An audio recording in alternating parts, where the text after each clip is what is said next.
Hello everyone, welcome back. In this video, we are going to revise capital structure and finance cost. I have picked few questions from BPP exam kit as well as from ACCA study hub. Okay, so we are going to practice them. So this chapter includes various topics like calculation of dividend on equity shares and preference shares, calculation of finance cost, difference between redeemable preference shares and irredeemable preference shares, as well as bonus issue and right issue. I have already made a video on the topic bonus issue and right issue, so you can check it, right? So let us cover all the remaining topics. Let's start. So the first question is 13.1. Let us read it. First, let's read the requirement of the question. This is the requirement. What will be the dividend shown in the statement of changes in equity at 31 October 20x2? All right. So see, we have ordinary shares of 10 cents each, which is worth 1 million. Okay. And then we have redeemable preference shares, which are 50 cents each and which are worth 5 lakhs. All right. So see, we have to tell the dividends which would appear in changes in equity. Okay. So this redeemable preference shares, see, we have a liability, we have an obligation to redeem these shares because the name tells us that they are redeemable, which means even if we do not have sufficient profits, still we have to pay these preference shares. Okay, so we will apply here the concept of substance over form.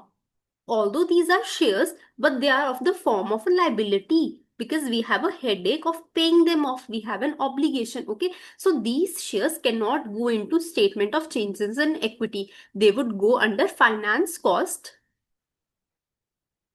in statement of profit and loss, because we will apply this concept of substance over form. Their substance might be of shares, but their form is actually of a liability because it is a headache for us. All right, so we will not do anything with this redeemable preference shares. We will only give dividend to our ordinary shares in statement of changes in equity, right? So let's read further.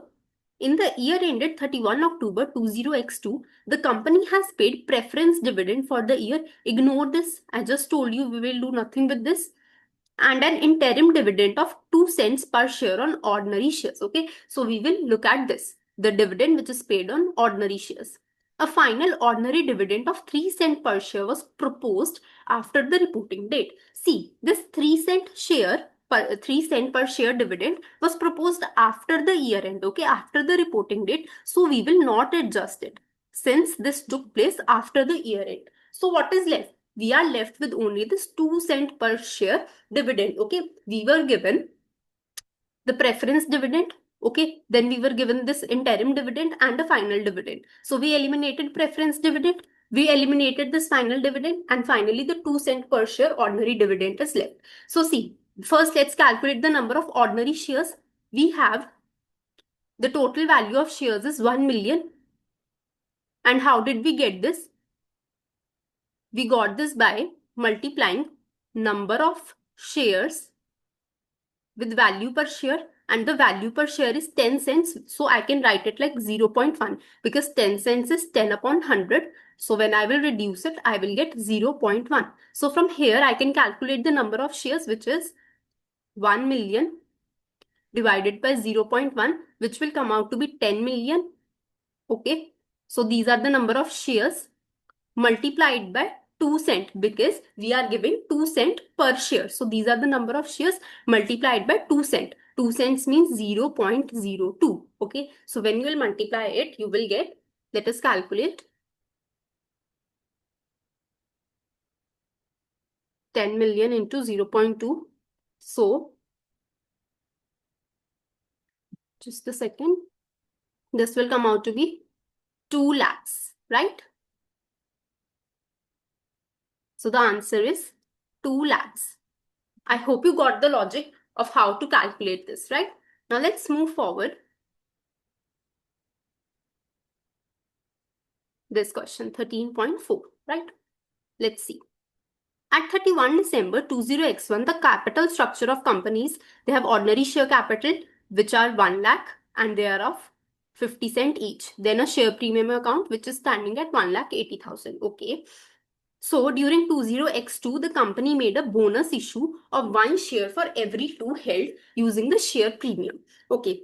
So the bonus issue is a free issue, and we make this out of either the share premium or the retained earnings. Okay. So see, first let us calculate bonus issue. I'll do it over here. Let me just adjust it so that it is visible to you. Yeah, right. Now see, we have 1 lakh shares. How many shares do we have? We have 1 lakh shares and a bonus issue of 1 share for every 2 held, which means the ratio is 1:2. So I'm calculating number of bonus shares. So I will multiply this 1 lakh by 1/2, which means I have issued 50,000 shares, right? And since no information is given about at which price I have issued them, so I will assume that I have issued them at 50 cents, which is the nominal value. Okay. So in my share capital, I will add 50,000. These are the number of shares multiplied by 0.5, which is the value per share, and it will come out to be 25,000. Okay. So I will add this in my share capital, and from my share premium, I will deduct this amount because I'm issuing bonus shares. Okay. So I'm issuing them from share premium. So my share premium would reduce. So that's why I will deduct 25,000 from my share premium. So here I will add 25,000, and over here I will add, I will deduct.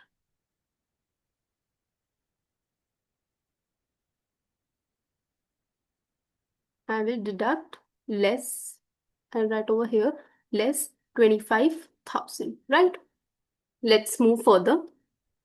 And later issued for cash another 60,000 shares at 80 cents each. So let me write over here clearly. So see, initially my share capital was 50,000 and my share premium, this is before issuing bonus shares, it was 1,80,000, right? Then I made a bonus issue because of which my share capital increased by 25,000 and my share premium reduced by 25,000, right? But now I'm issuing shares for cash. So I have issued 60,000 shares for 80 cents. So I have to divide this 80 cent between share capital and share premium because the nominal value of my share is 0.5. So the nominal value of 0.5 would go into share capital and the remaining, which is 0.3, because when I will deduct 0.8 and 0.5, I will get 0.3. So this would go into share premium because I have issued it at a higher value. Okay. So multiply 60,000 with 0.5 and here 60,000 with 0.3. So this would come out to be 30,000 and this will come out to be 18,000. Let me check. Yeah, 18,000. So here add 30,000 in your share capital and in your share premium add 18,000. Now just total them. So 50,000 plus 25,000 less, plus 30,000. So this will come out to be 1,05,000. And this one share premium, this will come out to be 1,73,000. So this is your option B over here. Okay. So that's how we bifurcate this 80 cents. But 0.5 goes to share capital because this is the nominal value and the remaining 0.3 would go into share premium, right? Now let's do next question.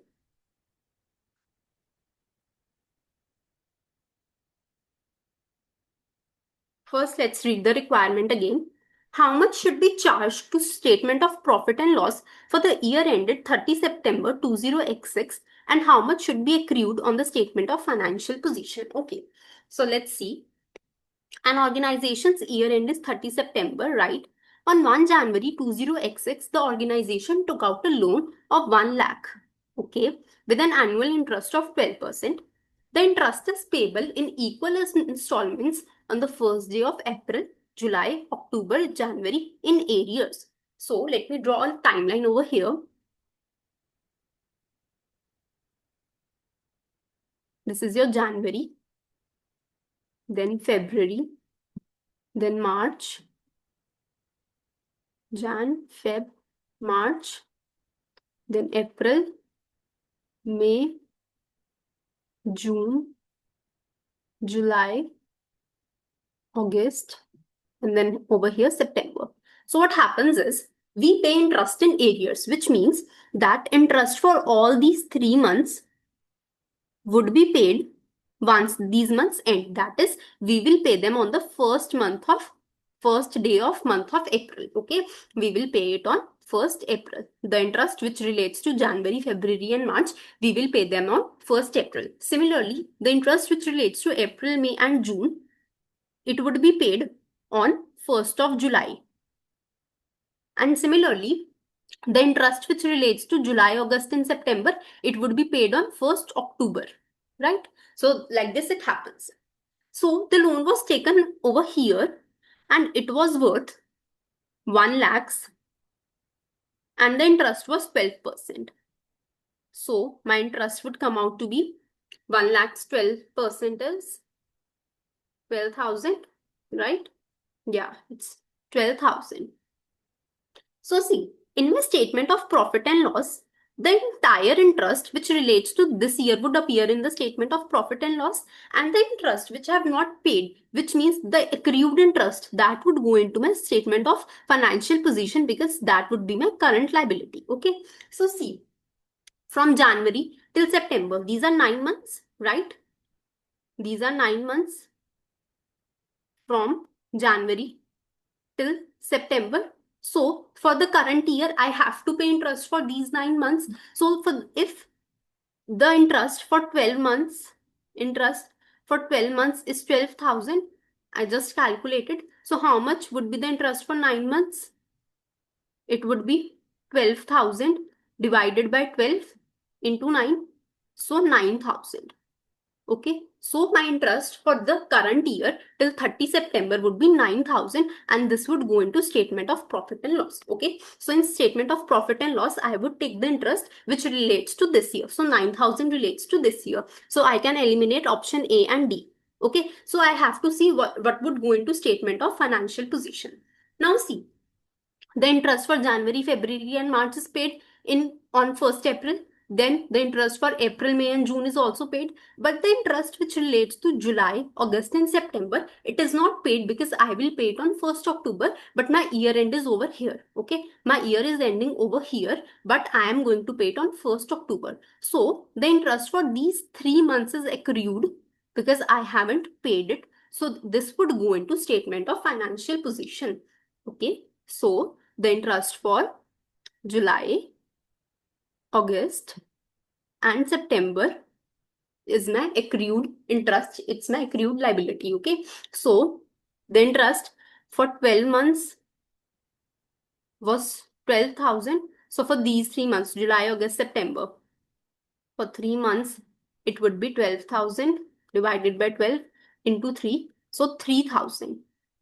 Okay, so this is option B. If you want to get more clarity over this accrued interest topic, then you should watch my video of accruals and prepayments. Now let's move forward. Right.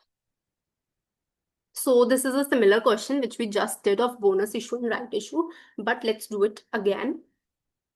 So the ordinary share capital consists of 5 lakh shares of 25 cents each and a share premium of 1 lakh. Then the company made a right issue. Earlier they made a bonus issue, but now first they are making a right issue, which is 1 share for every 2 held. Okay. So see, they have 5 lakh shares. They have these 5 lakh shares and the ratio is again 1 share for every 2 held. So we will do 1 upon 2. I have explained this ratio and all everything in detail in my video of bonus issue and right issue. Okay. So here I'm just calculating it quickly. So I have issued 2,50,000 shares. Okay. And I have issued them at $1 per share. See, it's written $1 per share. So this $1 has to be divided between share capital and share premium, right? Because The nominal value of my share is 25 cents. So this 0.25 or 25 cents would go into share capital, and the remaining, which is 0.75. 1 minus 0.25 is 0.75. That would go into share premium. So calculate it. Over here, multiply 2,50,000 with 0.25, and over here multiply 2,50,000 with 0.75. So let's see. 2,50,000 into 0.25. This is 62,500, and this is 2,50,000. Sorry, is it 2 lakh? Yeah, it's 2,50,000 only. Okay, multiplied by 0.75. This is 187,500, right?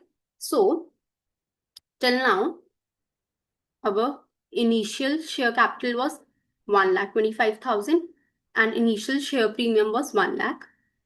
To this, we will add the right issue, which is 62,500 and 187,500. Now let's read further. Later in the year, the company made a bonus issue of 1 share for every 5 held using the share premium account. Okay, so see, how many shares do we have now? Initially, we had 5 lakh shares, and then a 1 for 2 issue, right issue was made. So we issued additional 2,50,000 shares. So total shares which we have is 7,50,000. Okay, so the ratio of bonus issue is 1:5. So 7,50,000 into 1/5. Let's calculate it.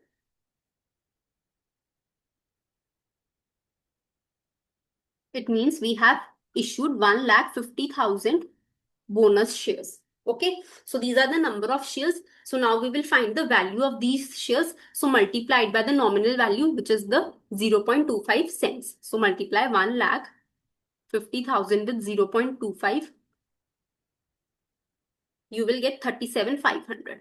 Okay, so our share capital would increase by this amount and our share premium would decrease by this amount because we are issuing bonus shares out of our share premium. Okay, so over here, add 37,500 bonus shares, bonus issue, and from here deduct 37,500. Now let's calculate, do the total.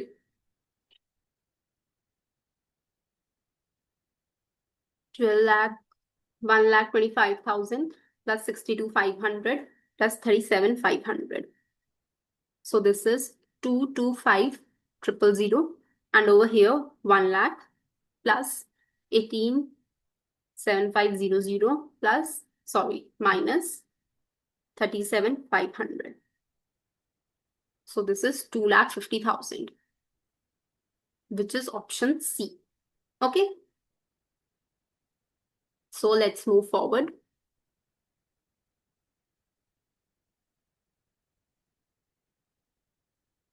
First, let's read the requirement of this question. What figure would appear in company statement of profit and loss for interest payable for 30 June 20x3? Okay, so the entire interest amount which relates to 30 June 20x3 would appear in the statement of profit and loss. So let's read. On 30 June 20x2, a company had 1,008% loan notes in issue, interest being paid half yearly on 30 June and 31 December. Okay, so see, this is our year end, which is 30 June 20x3. Okay, so the previous year must have been, or the start of the year is 1 July 20x2. Okay, or I can say that 30 June 20x2, these shares were, these loan notes were issued. Okay, we issued loan notes at the start of this year. Okay, so I have to pay interest on 31 December now on these shares, because on these loan notes, because I pay interest on 30 June and 31 December. So after 30 June 20x2, what would come? We will come at 31 December only, 20x2, right? Let's read further. On September 20x2, okay, somewhere over here, The company redeemed 2,50,000 of these loan notes at par, paying interest due on that date. Okay, so I have held these loan notes for July, August, and September. For 3 months, I held these shares, these loan notes. So the interest would be 1 million. This is the value of loan notes multiplied by the interest rate. This is the annual interest rate, 8%. So calculated proportionately for 3 months, July, August, and September. So do 3 by 12. Okay, so let's see what would come out. 1 millions, sorry, 1 lakh, 1 millions, 8%. So this would come out to be $20,000. Okay, so this is the first amount as of now, which is 20,000. Okay, which we paid over here on 30 September. Now, let's read further. On 1 April 20x3, company issued 5 lakh 7% loan notes, interest payable on 31 March and 30 September. So these are some new loan notes. We will deal with them later on. First, let's calculate this. Now see, I have to pay interest over here for 3 months. Then I have to pay interest for these 6 months. Okay, because I have to pay interest on 31 December and then on 30 June. So 3 plus 6, I can calculate it all together because I didn't redeem any shares, these loan notes. So just calculate the interest for 9 months. 3 plus 6, 9 months together only. The remaining loan notes, see, 1 million were the total loan notes, out of which you redeemed, which means you paid money back to 2,50,000 loan notes. So the remaining loan notes are 7,50,000. Okay, so calculate interest on this amount. So 7,50,000, 8% for 9 months. See, you can calculate for 3 months till 31 December, and then from 1 January till 30th June, you can calculate for 6 months. But instead of doing it in 2 steps, we will do quickly by adding 6 plus 3. I did so because we didn't redeem any shares, any loan notes. The amount of these loan notes was same, so that's why I added 3 plus 6. Okay, so calculate this. 7,50,000, 8% into 9 divided by 12. So this is coming out to be 45,000. Okay. So keep these two amounts in mind, first of 20,000 and then of 45,000. So we are done with these 8% loan notes. Now let's move to the second type of loan notes, which are 7% loan notes, right? Let's see. So we issued 5 lakh 7% and we have to pay interest on 30 September. But see, our year end is 30 June. Our year end is here 30 June. Okay. We issued these loan notes on 1st of April. So obviously we can't pay interest on 31st March because it has already gone. So we will pay interest on 31st March next year. So this is 30th September. I have to pay interest for this entire period on 30th September. But the interest which relates from April till June would go into statement of profit and loss because this relates to this period only. So according to accrual concept, I have to calculate the interest which relates to this period even if it's not paid. Okay, so calculate it. 5 lakhs 7%, and how many months it would be? April, May, June, for 3 months. So do 3 by 12. Calculate it.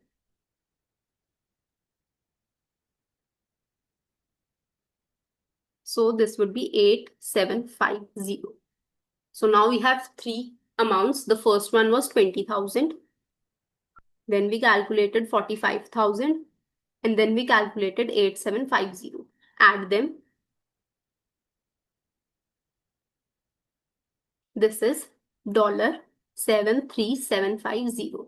And this is your answer. Okay, so all the remaining questions are similar. You can do them. And if you have any doubt, you can ask in the comment section, right? So now let's move on to doing study hub questions.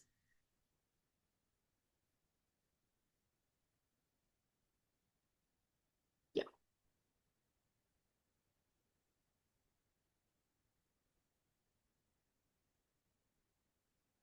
Okay.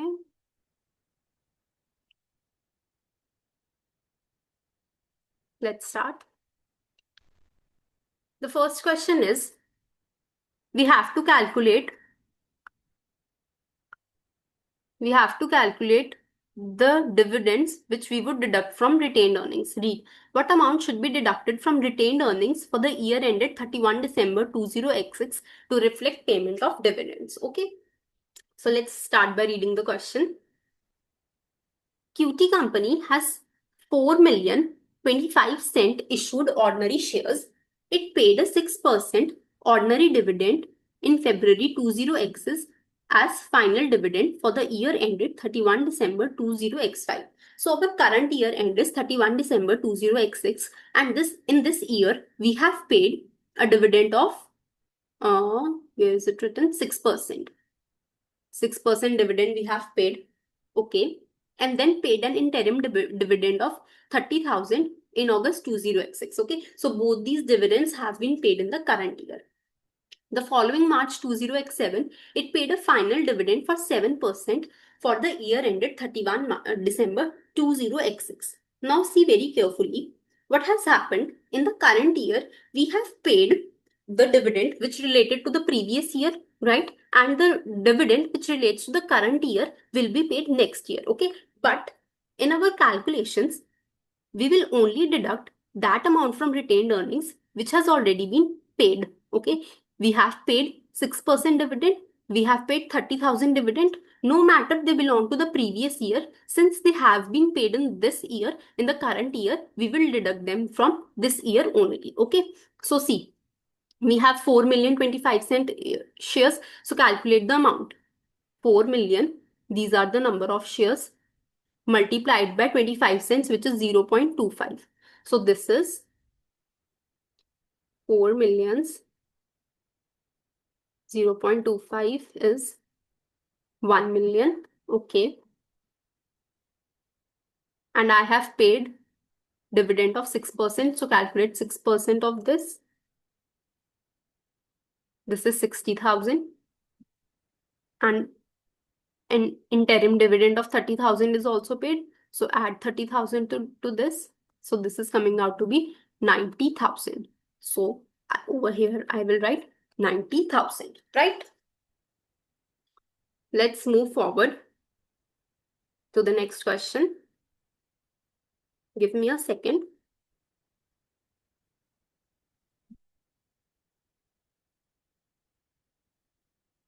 Yeah, let's read.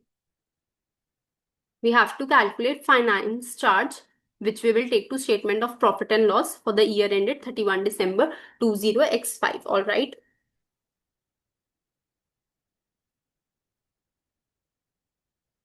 So Pablo company has $5 million one ordinary shares, 2 million 4% irredeemable preference shares, 7,50,000 6% loan notes, and 1,050,000 redeemable preference shares. Okay, no changes have been made to equity and long-term finance during 20x5. Pablo paid an equity dividend of 50,000. So when we are talking about finance charge, it means the interest. Okay, and interest would appear on loan notes because these are our debts, and they would appear on redeemable preference shares because, as I told you, they are of nature of a debt, of a liability. Okay, irredeemable preference shares is not a liability because there is no obligation, because the name suggests irredeemable. If we want, we can pay dividend on these shares, and if we do not want, then we will not pay. Okay, so these are the part of equity, and loan notes and redeemable shares are the part of liability. Okay, so we will calculate finance charge or interest charge on these type of loan notes or debt. Okay, so let us see. So this information is of no use. They have given about equity dividend, but we have to calculate finance charge, so ignore this. Okay, so see, over here we have 7,50,000 6% loan note. So calculate the interest. 7,50,000 into 6% and calculate the amount first. See, in case of redeemable shares, what they have done, they have given us the number of redeemable shares. These are 1 million. So in order to calculate the value, we will multiply it by 0.5 because this is 50 cents. So I can write it as 0.5 and then multiply it by 5% to calculate interest. Okay. So this is 1 million into 0.5 into 5%. This is 25,000. Okay. And over here, the interest of loan notes also, let us calculate 7 lakh 50,000 into 6%, 45,000. So add them both, 70,000 is our answer, which is option B. Okay. Let's move further.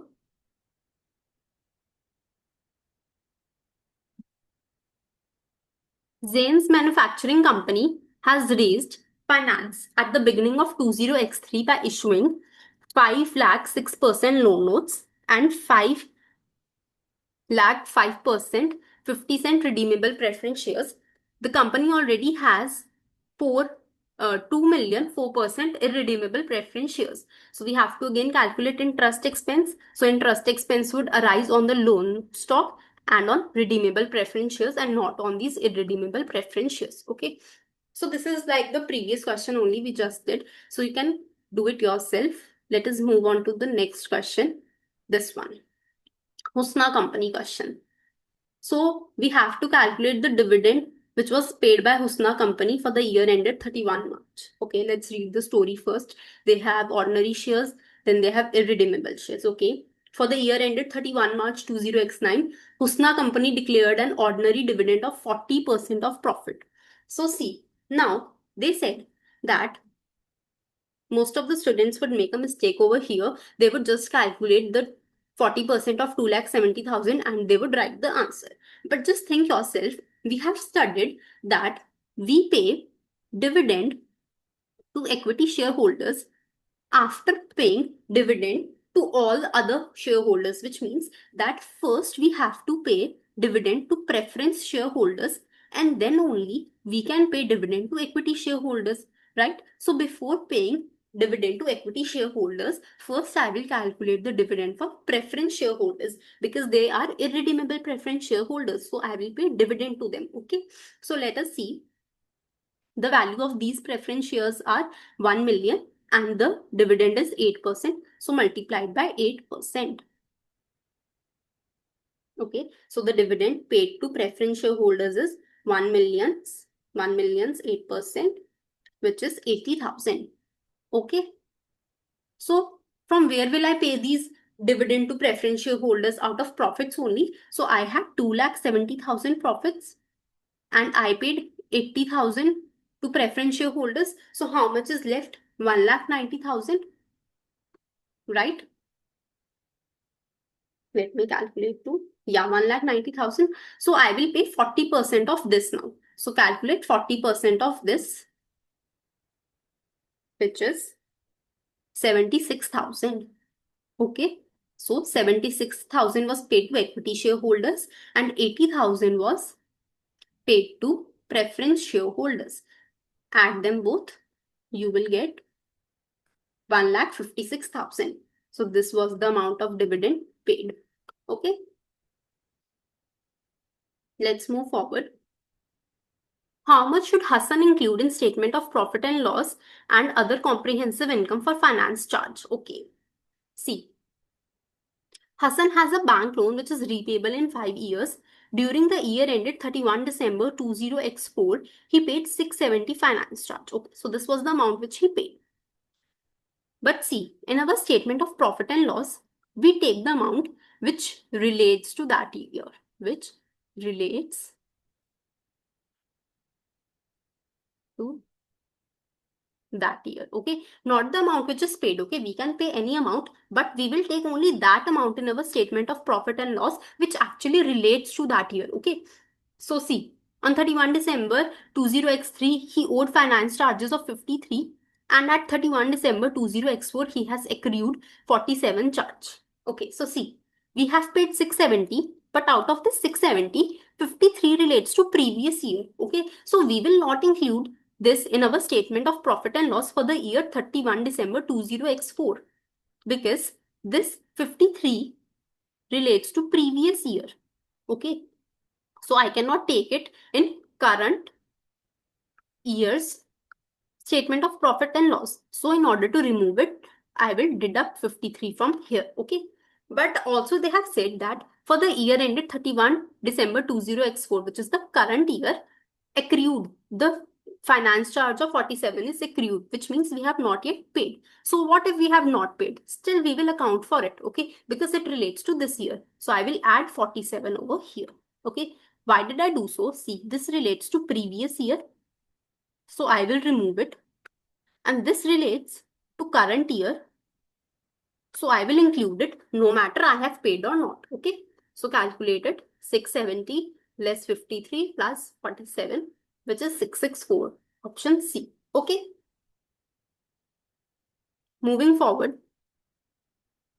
Shane Company's share capital, irredeemable shares, redeemable, then equity shares. Okay, let's see what they are asking from us. What amount will be included as equity capital in statement of financial position? So see, under equity, we will only take equity share capital and irredeemable preference shares, because as I told you, redeemable preference shares are a liability, they are a headache.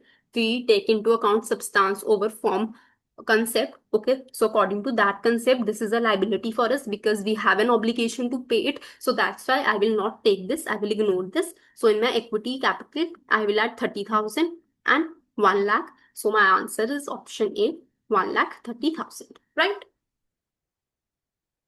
Let's do next question. So which of the following is correct?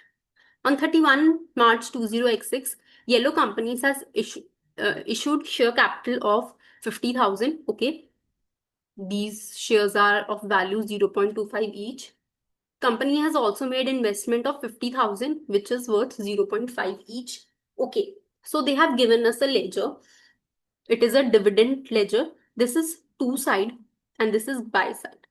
Okay, so yeah, this is the complete. So here they have made bank 5,000. First, let's try to frame the journal entry. Frame a journal entry with me to understand what they have done.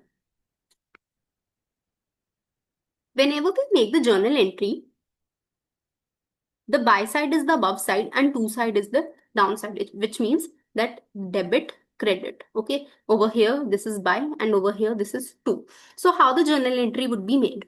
This is buy side in our ledger, this is to side and this is buy side. Okay, so this is buy bank and buy side is this in our journal entry. So I will write bank over here and the remaining dividend, this will go into credit side, dividend over here, and the amount over here is 5,000. So now see, we have debited bank, which means the money came in, okay, and we have credited dividend, which means that this is an income. This is an income in the form of dividend. And when we will receive dividend? When we have made some investments, okay, in the question they have said that we have made investments, so we have received dividend on these investment only. Okay, so bank to dividend is our journal entry, which means that we have received the dividend, we have not paid it, because I am debiting back, which means that money is coming in. Debit what comes in. Okay, so from here, let me eliminate few options first.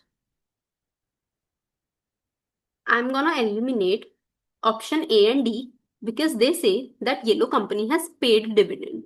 I haven't paid, I have rather received. Okay, but now I have to see whether I have received 20% dividend or 10% dividend. Okay, so for this, let's see. I had 50,000 shares. Okay, and the value of each share was 0.5. So multiplied by 0.5. So the value of my investment was 25,000. Okay, and I have received interest of 5,000. So I will calculate the percentage. This would come out to be 20%, because see, 25,000's 20% is 5,000 only, and that's the amount of interest which I have received. Okay, this is the simple percentage concept. Okay, you can apply that. You can do both. See, 25,000's, the options are 20% or 10%. The 10% would be 2,500. So this is not the dividend which we have received. We have received 5,000. Okay. So what is left? 20% is left. You can calculate 25,000 20%, which is 5,000. So answer is option B. Okay. This. We are only left with 2 questions now. So let's complete them too. So this is Allen Company. We have to tell the total of equity. So we have share capital, we have non-current liabilities. Ignore this. We have to calculate total of equity. So non-current liabilities do not have any place in our equity section. Okay, they belong to the non-current liability section. Then we have retained earnings. Okay, they come under equity section. Then we have dividend paid. Okay, we pay them out of retained earnings only. And then we have share premium. This also comes under equity section. Okay, so now buildings were revalued last year, resulting in other comprehensive income of 80,000. Okay, so revaluation surplus is 80,000, and this also goes into equity section only. Okay, so we are gonna include this. Allen Company reported total comprehensive income for the year 2,35,000, including the revaluation gain. So this other comprehensive income includes our profit for the year, and it also includes the revaluation surplus. Okay. A share issue of 10,000 shares at a premium of 0.5 per share was made, but it has not yet been recorded. Okay, which means the share capital and share premium does not have the impact of this 10,000 share issue of share. Okay, so let me calculate this. I have issued 10,000 shares at a premium of 0.5, which means I have issued them at 1.5 because the nominal value is $1 and I have issued them at a premium of 0.5, which means 1 plus 0.5, which is 1.05. So over here, $1 would go into share capital and the remaining 0.5 would go into share premium. So calculate 10,000 into 1, which is 10,000 only, and then 10,000, these are the number of shares, multiplied by 0.5, which is 5,000. Okay, so what will I do? Oh, see over here, my share capital is initially 1 lakh. 1 lakh, add 10,000 to this, then retained earnings, write them as it is, 68,800. These are the opening retained earnings, and we add profit to this figure. Then we have dividend paid. We pay them out of retained earnings only, so deduct them. Then we have share premium, which is 20,000. Add 5,000 to this. And then finally, I have other comprehensive income, which includes my profit figure as well. Okay, because profit for the year goes into retained earnings only. Okay, so over here, this other comprehensive income has this 80,000 and profit as well. Okay, so I'm not gonna write this 80,000. I will directly write 2,35,000. Because this 2,35,000 itself has profit and revaluation surplus. You can total this and you will get the answer. Okay, I will explain you this other comprehensive income concept. See, this other comprehensive income has 80,000 revaluation surplus and some part of profit. We do not know this. Okay, but we know the total. The total is 2,35,000. So I can calculate the profit. Profit would be 2,35,000 less 80,000.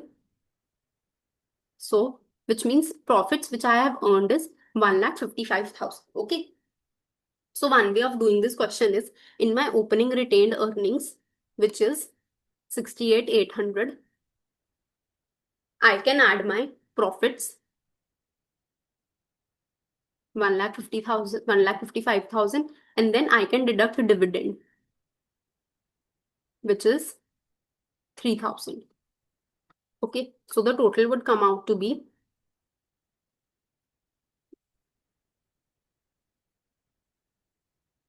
2,20,800. Okay, so what will I do over here? Instead of writing this OCI, I will remove this OCI. Okay, and I will show here the profit, and I will separately show the revaluation surplus of 80,000. Okay, so the two ways, let me write clearly once again for you. The first was to write share capital, retained earnings, which are the opening retained earnings, the dividend which is paid, I will deduct that. Okay, then I will write the share premium and the other comprehensive income. This is the first way of calculating this. If you have understood this, well and good. But the other way is write share capital, write opening retained earnings, okay, add profit to this, okay, which I have calculated by subtracting 80,000 from 2,35,000, then deduct the dividend figure, okay, write share premium as it is, and instead of OCI, I have taken one part of OCI as profit over here, and the remaining is revaluation surplus of 80,000, add it over here. Okay, you can do any method, first or second, you will get the same answer only. Okay.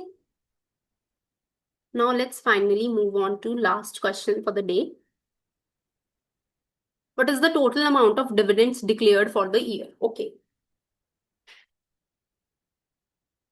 A company has $50,000 one cumulative, 8% preference shares, and 1 lakh. Let's write over here. First is preference shares, and these are cumulative. Cumulative means if in the previous years I haven't paid any dividend, then in the future years I will pay dividend on these shares. Okay, whenever I am declaring dividend on my shares, then at that time I would pay the previous dividends as well, which means that my dividends are getting accumulated. Okay, the company cannot forget that dividend. Okay, so whenever they are paying the dividend, they have to pay the previous dividends as well. Okay, so I have 50,000 preference shares and they are of $1, which means 50,000 only. Okay, the value of these preference shares. Then additionally, they have 1 lakh ordinary shares. So the ordinary shares are 1 lakh and they are of 0.5 cents. So multiply by 0.5. So the value of these shares is 50,000 again. Okay. As of 1 January 20x6, its preference shares have not received any dividend for previous 5 years and only half their entitlement in the year preceding that. So what's happening over here?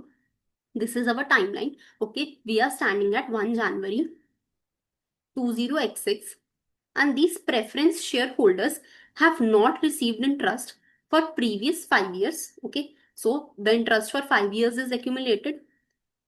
And additionally, for the year before this year, okay, these are the 5 years, okay, these are the 5 years, and the year before this, they were paid the dividend, but only for half year, which means that the dividend for the half year is still pending, okay, half was paid and half is still pending. So, I can say that dividend for 5.5 years is pending, right? So, these are the previous dividends which are pending. Let's read further first. For the year ended 31st December 20x6, the company wishes to pay 20,000 dividend to its equity shareholders. Okay, so in the current year, I'm going to pay 20,000 to my equity shareholders. See, these are this 5.5 years is the previous year. Okay, of preference shareholders. So in the current year also, I'm going to pay them. Okay, the current year, I'm also going to pay them, which means that I have to pay 6.5 years dividend to my preference shareholders. So let me first calculate the dividend for 1 year. So the amount of preference shares is 50,000. Okay, and the dividend is 8%. So 50,000's 8% is 4,000. Okay, so for 6 years, this is the dividend for 1 year. So for 6.5 years, it would be 4,000 multiplied by 6.5. Calculate this. 4,000 into 6.5. 26,000, right? So this is the dividend for preference shareholders, and for the equity shareholders, this is 20,000. So add 20,000 to this. So the total dividend is 46,000. Okay,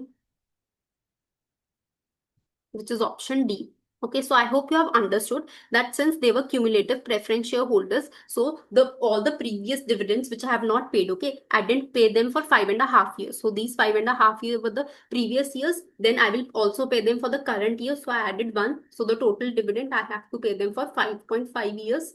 6.5 years.